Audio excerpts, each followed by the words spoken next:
നല്ല ചൂടാണ് പുറത്ത്, അതുകൊണ്ട് കാര്യം പറഞ്ഞിട്ട് വേഗം പോകാനാണ് ഞങ്ങളുടെ ഒരു പ്ലാൻ. ഇന്ന് മുതൽ നമ്മൾ സമ്മർ കെയറിൻ്റെ ഒരു സീരീസ് സ്റ്റാർട്ട് ചെയ്യാൻ പോവാണ്. അതായത് സമ്മർ കെയറിൽ ഇവർക്ക് വരുന്ന അസുഖങ്ങൾ എന്തൊക്കെയാണ്, അത് വരാതിരിക്കാനായിട്ട് നമ്മൾ എന്തൊക്കെ കാര്യങ്ങൾ ശ്രദ്ധിക്കണം, ഈ ഒരു ടൈമിൽ ഇവർക്ക് കൊടുക്കാൻ പറ്റുന്ന ഭക്ഷണങ്ങൾ ഏതൊക്കെയാണ്, കൊടുക്കാതിരിക്കേണ്ട ഭക്ഷണങ്ങൾ ഏതൊക്കെയാണ് എന്നൊക്കെയുള്ള ഡീറ്റെയിൽസ് ആണ് നമ്മൾ ഈ ഒരു സീരീസിൽ പറയുന്നത്. ഈ ചൂട് കാലത്ത് നമ്മൾ എന്തെങ്കിലും ഒരു ആക്ടിവിറ്റി ചെയ്യുകയാണ്, അല്ലെങ്കിൽ നമ്മളൊന്ന് പുറത്ത് പോയിട്ട് വരികയാണ് എന്നൊക്കെ ഉണ്ടെങ്കിൽ നമ്മളെ ഒന്ന് ഫ്രഷ് ആക്കാൻ, അതായത് ചെറുതായിട്ടൊന്ന് നമ്മളെ കൂളാക്കാനായിട്ട് സഹായിക്കുന്നത് നമ്മൾ സ്വെറ്റ് ചെയ്യുമ്പോഴാണ്.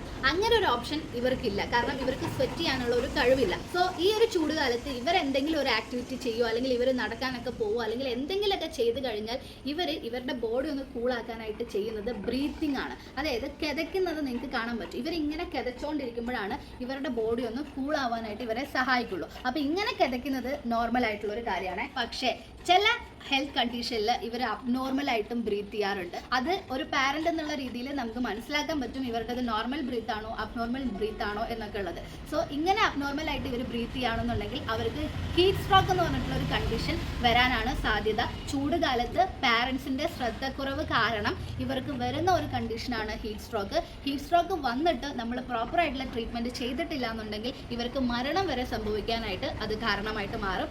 സോ ഹീറ്റ് സ്ട്രോക്ക് എന്താണ്, അതിൻ്റെ ലക്ഷണങ്ങൾ എന്തൊക്കെയാണ് എന്നൊക്കെയുള്ള ഡീറ്റെയിൽ ആയിട്ടുള്ള വീഡിയോ നമുക്ക് അടുത്ത എപ്പിസോഡിൽ ഡിസ്കസ് ചെയ്യാം. ബൈ.